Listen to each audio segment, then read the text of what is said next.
दीदी आपको ज्ञान मालूम होगा, आपको पता है गोवा में है। चलिए मैं बता देता हूं। हाँ, वो गोवा में है और वहां पर क्रिश्चियन पॉपुलेशन भारी संख्या में है, उन्हें कोई आपत्ति नहीं। सिखों को कोई आपत्ति नहीं, मुझे मत सिखाइए। जैनों को कोई आपत्ति नहीं, आप अभी आए, यहूदियों को कोई आपत्ति नहीं, 3 बार से पारसियों को कोई आपत्ति नहीं है।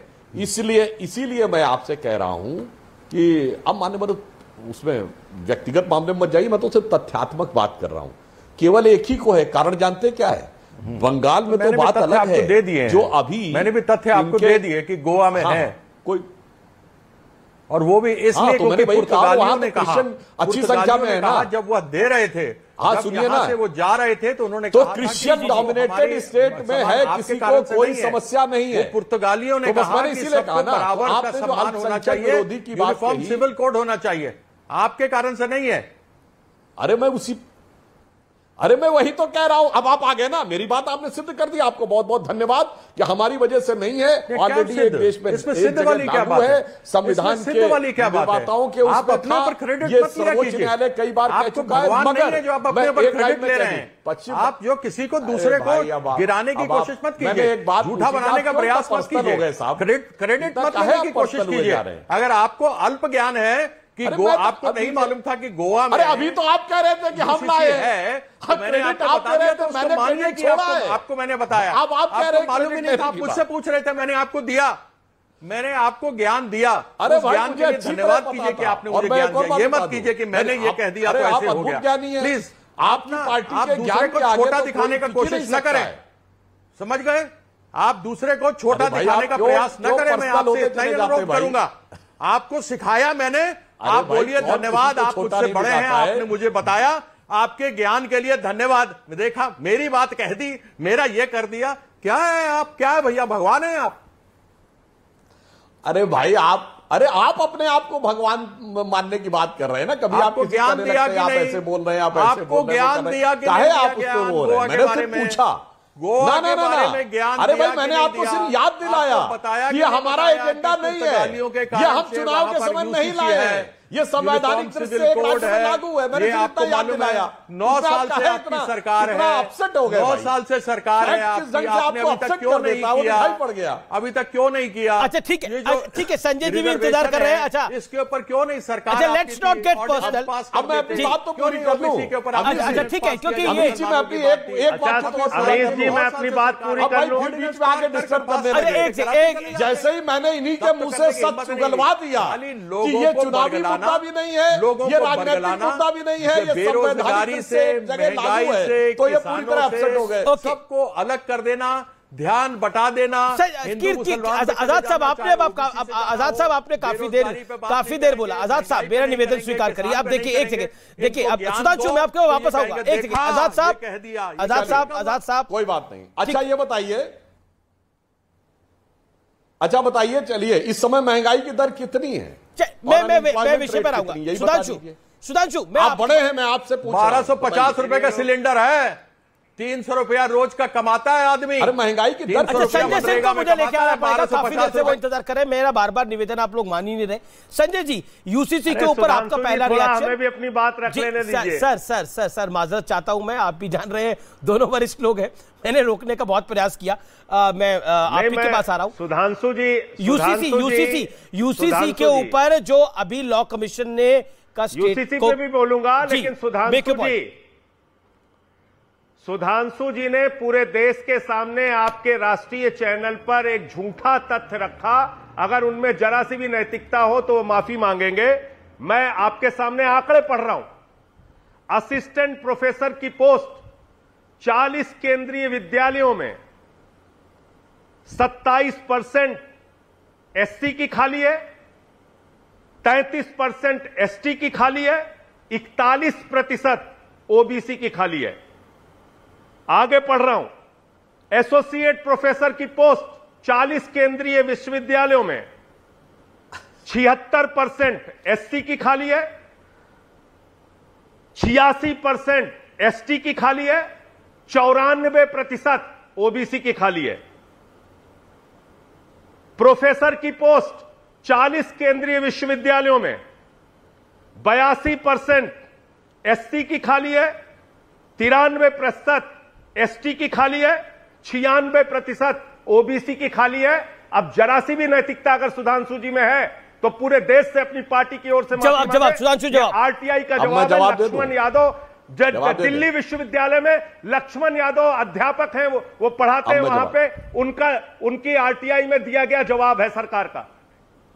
माफी मांगिए पूरे देश से आप। यूसीसी के ऊपर आपका क्या रिएक्शन था वो आपने नहीं दिया संजय जी। यूसीसी पर आपने रिएक्ट नहीं किया। खाली पद हम भरेंगे अमीश जी। संजय जी अरे जवाब है ही नहीं। खाली पद एसटी एसटी ओबीसी के पेट और पीठ दोनों में। ठीक है जवाब लेते हैं सुधांशु जवाब ये हम भरेंगे। अरे भाई कितना हाइपर काय होते चले जा रहे हैं भाई, इतना हाइपर काय हो रहे हैं।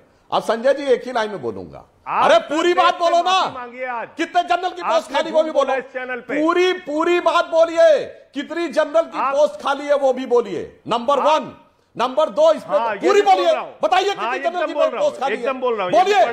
देखिए नहीं बोलेंगे। और ये किसका डाटा है, ये किसका डाटा है भाई, ये कहां से लिया गया डाटा है?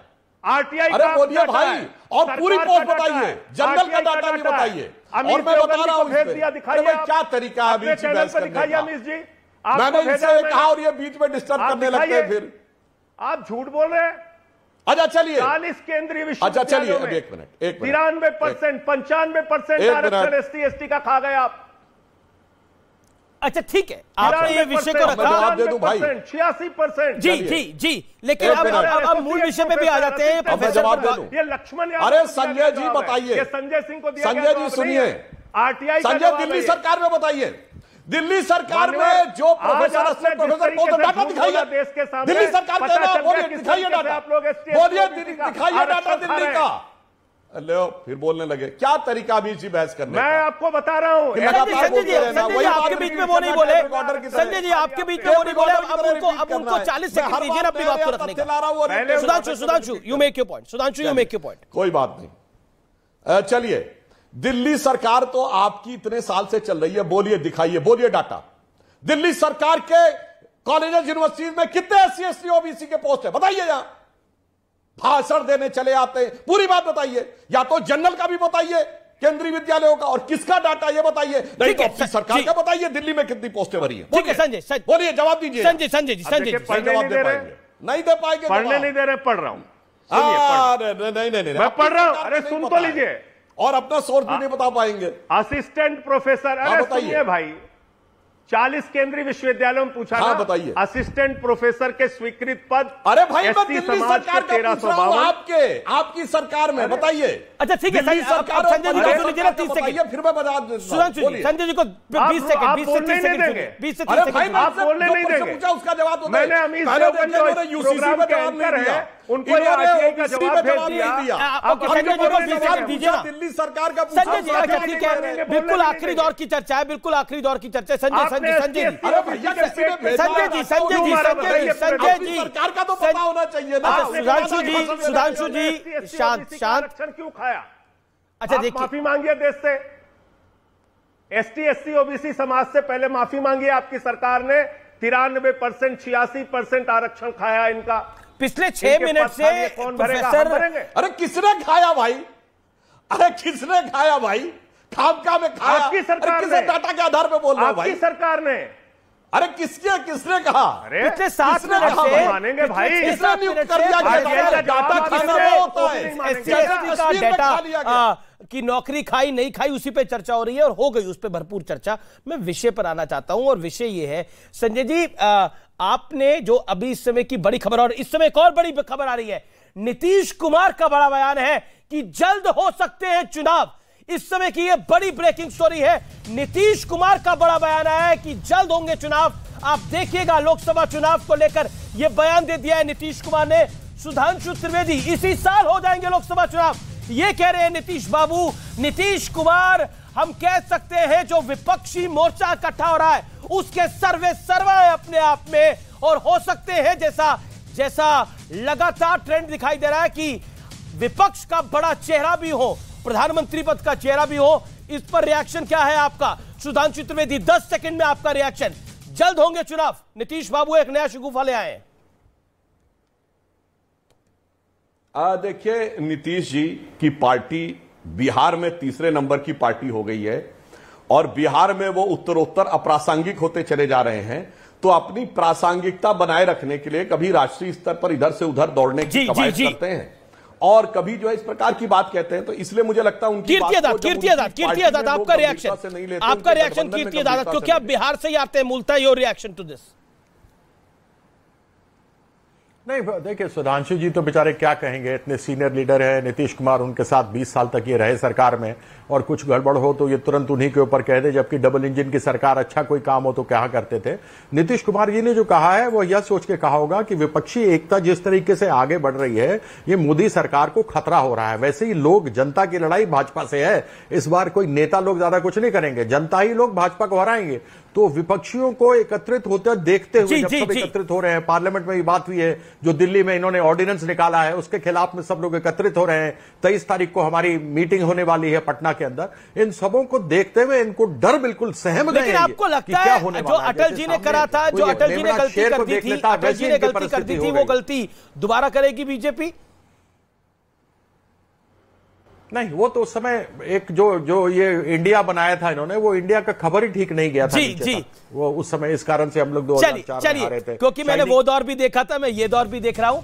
अब मैं आपको एक अलर्ट करने वाली खबर बताने जा रहा हूं व्यूअर्स, आइए उस खबर को देख लेते हैं। यह खबर हर उस व्यक्ति की, इंसान के लिए एक आईना है जिन्होंने बीते कुछ साल में फ्री की रेवड़ियों के चक्कर में किसी पार्टी को वोट दिया। मैं ऐसा क्यों कह रहा हूं, सबसे पहले इसकी क्रोनोलॉजी समझिए। हाल ही में कर्नाटक में चुनाव हुए, नेताओं ने जनता को वोट के बदले फ्री वाले एक से एक बढ़ के ऑफर दे डाले। कर्नाटक में कांग्रेस जीत गई, प्रचंड जीत मिली, और बीजेपी बुरी तरह से हार गई। लेकिन अब इसके आफ्टर शॉक्स महसूस होने लगे हैं। मैं आपको एक वीडियो दिखाने जा रहा हूं, इसे ध्यान से देखिए और सुनिए, रिकॉर्डिंग का बटन ऑन करिए, क्योंकि इस वीडियो में जो लोग दिख रहे हैं, अगर उनकी हंसी आपको चुभी तो समझिए फ्री की रेवड़ियों का भविष्य आपको साफ दिख जाएगा। सबसे पहले ये वीडियो देखिए। बस में टिकट फ्री का तो मर्द बने भी बुर्के पहन रही। अब आया बुर्का, हिजाब को बमड़िया मारे ना रे बाबा, हिजाब को बमड़िया मारे। 50 रुपए में बुर्का खुदा पिनाया कि नहीं पिनाया। बेसिकली ये लोग मजाक उड़ा रहे हैं कि कैसे ये लोग फ्री के चक्कर में बिक गए, अब बुड़का डाल के भी घूमेंगे फ्री के चक्कर में। दावा किया जा रहा है वीडियो में जो लोग दिख रहे हैं वो सभी कर्नाटक के रहने वाले हैं, और चुनाव के नतीजों पर जमकर उन लोगों ने मजाक उड़ा रहे हैं। जिन्होंने फ्री के चक्कर में वोट दिया, कुर्सी पर बैठे मौलाना कह रहे हैं कि बस में टिकट फ्री मिला तो मर्दों ने भी बुर्का पहन डाला जी। हिजाब की बात होती थी, 50 रुपए में खुदा ने बुर्का पहना दिया। मौलाना साहब की बात आपको एक वोटर के तौर पर तो चुभ रही होगी, लेकिन सच तो यही है कि भारत का सियासी कल्चर अब मुफ्तखोरी के वादों के इर्द गिर्द घूमने लगा है। लेकिन आपको समझना होगा कि इस दुनिया में कोई भी चीज मुफ्त नहीं होती। मैंने ये बात कई बार बोली है। आपको याद होगा हिमाचल प्रदेश में कांग्रेस ने 300 यूनिट मुफ्त बिजली देने का वादा किया था, लेकिन चुनाव जीतते ही बिजली के दाम 22 पैसे प्रति यूनिट बढ़ा दिए गए। और अब तो खबर है कि 15,000 से ज्यादा कर्मचारियों को मई महीने की सैलरी तक नहीं मिल पाई है। हिमाचल का खजाना 1000 करोड़ रुपए के घाटे में है। हिमाचल सरकार ने 800 करोड़ का लोन अप्लाई कर डाला है, लेकिन लोन मिलने पर भी हिमाचल का खजाना 200 करोड़ के घाटे में रहेगा। यह सिर्फ कर्नाटक और हिमाचल की कहानी नहीं है, बल्कि यह कहानी हर उस राज्य की हो सकती है जहां फ्री वाली सियासत पर जनता वोट दे देती है।